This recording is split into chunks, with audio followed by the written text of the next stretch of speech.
duke ka filluar nga Spitali Pediatrik Sheikha Fatima, pastaj me sjelljen e PET-skenit të parë që është ndoshta Kosova institucioni i parë publik që ka një aparaturë të tillë, pastaj me aparaturën e mamografit në Kamenicë dhe në anën e Anamoravës,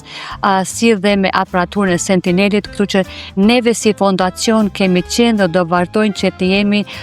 partner dhe lobust të fuqishëm në atë që ka të bëj me shëndetin e përgjithshëm të qytetarëve tanë. Kështu që ky është vetëm një fillim i një pune jashtëzakonisht të mirë, së bashku me drejtoreshën e fondacionit, drejtorin e IT, menaxherin,